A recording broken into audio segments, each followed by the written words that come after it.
हम समस्तीपुर से निकलने लगे तो हमारी रास्ते में वही यूनिवर्सिटी पड़ी जिसका जिक्र पीएम ने अपनी रैली में भी किया था। सभी के आशीर्वाद से कृषि, पशुपालन, मछली पालन से जुड़ी रिसर्च का एक बड़ा सेंटर समस्तीपुर बन चुका है। पूसा यूनिवर्सिटी अब डॉक्टर राजेंद्र प्रसाद यूनिवर्सिटी बनने के साथ साथ सेंट्रल यूनिवर्सिटी भी बन गई है। डॉक्टर राजेंद्र प्रसाद केंद्रीय कृषि विश्वविद्यालय की स्थापना 3 दिसंबर 1977 को की जाती है, जिसके बाद इस क्षेत्र में एक अलग तरह की क्रांति देखने को मिलती है। यकीनन छात्रों के बेहतर भविष्य के लिए इससे जगह हो नहीं सकती।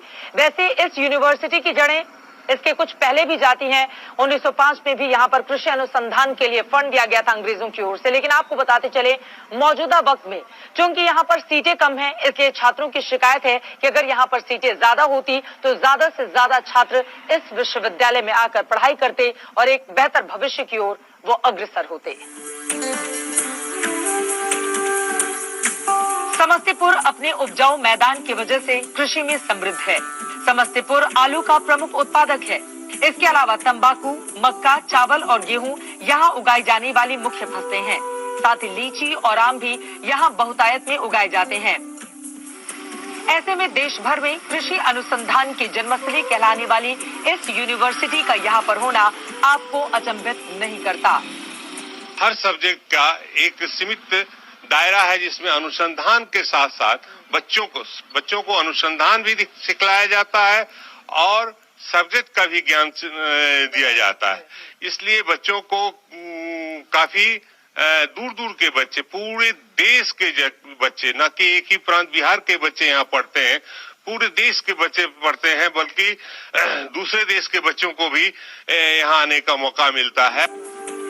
आगे बढ़े तो यूनिवर्सिटी कैंपस में घूम रहे छात्रों से इस चुनावी माहौल में राजनीति के ककहरे पर भी चर्चा शुरू हो गई।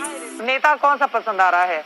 कोई भी नेता हमें पसंद नहीं है। कोई भी पसंद नहीं आ रहा है, क्यों ऐसा? सब के सब वही हैं। युवा नेता बनना चाहिए। 15 साल नीतीश कुमार है। कुछ तो युवा नेता कौन? कोई तो चेहरा होगा। इतने सारे युवा नेता हैं। तेजस्वी हो या चिराग पासवान और क्या। मुझे बस यही चाहिए जो यहाँ पे IT कंपनी बने, इंजीनियरिंग कॉलेज आए।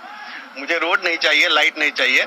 बिना रोड और लाइट के फिर कैसे काम चलेगा? वो कॉलेज बनेगा, ऑटोमेटिकली सारा चीज डेवलप हो जाएगा। बदलाव दिख रहा है या नीतीश वापस करेंगे? बदलाव चाहता है। हाँ। सिर्फ कानों तक नहीं, आंखों तक जो दिखे। हाँ। जो सिर्फ सुनाई दे ऐसा कुछ नहीं चाहता इस बार का युवक।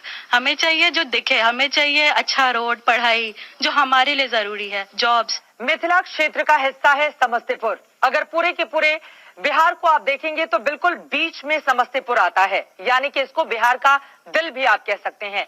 यहाँ के तमाम ऐसे मुद्दे जिनको देखते हुए जनता वोट करने के लिए जाएगी और एक बदलाव की बात भी यहाँ के लोगों से उनकी राय के जरिए निकलकर सामने आती है। लेकिन अगर इस विधानसभा की बात करें तो यहाँ पर 10 सालों तक जेडीयू का, जबकि 10 सालों तक आरजेडी का कब्जा रहा। लेकिन इस बार समीकरण बदल गए हैं। कौन पड़ेगा किस पर भारी, इस पर बनी रहेगी आज तक की नजर।